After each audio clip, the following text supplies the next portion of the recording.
Well, it's not just the economy. The Veterans Administration has become a symbol of government inefficiency and ineptitude.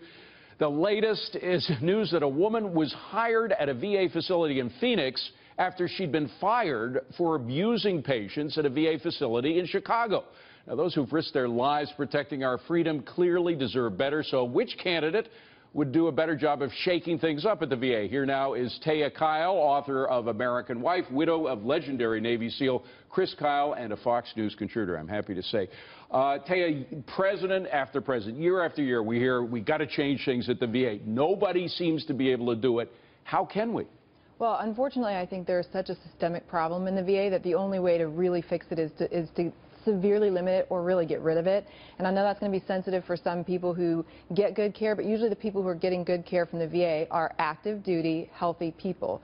The people who are not that, or there are some, there are some retired guys I think who meet at the VA, clinics and kind of have a camaraderie there. But I think they could get that at the VFW. But you're for the voucher system, which is essentially all the money we're spending, and a lot of the money we're spending on the VA goes to bureaucracy. The same kind of bureaucracy that made this snafu that I just talked about. Get rid of the bureaucracy, give veterans a voucher, and let them go wherever they need to go for help. It's such a mess that in the region that I live in, they've actually hired a whole other division to police the VA. So they employ the VA, and then they employ this other division to help the veterans fight the VA, because we can't, military members can't fight it on their own.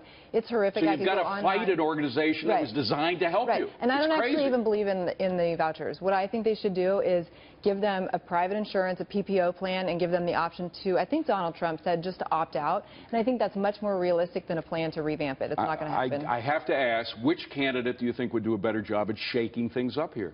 Well, I mean, just based on the Clintons, reign, whether it was Bill or Hillary as Secretary of State, I do think that Donald Trump's plan in this situation, that giving people an option to just opt out of the VA's medical care, that's the better option for veterans. And if you want to talk pay, just a little fun fact here, $84 million in food stamps were spent at commissaries as of 2 years ago. So that just tells you they're not being paid enough. And I don't have faith that Hillary Clinton is going to increase their pay to help those problems either. So whether it's medical or just pay, she has said that some of her plan is to throw money at committees that will help veterans, their spouses be employed. That's a whole other issue that I have a lot of problems with.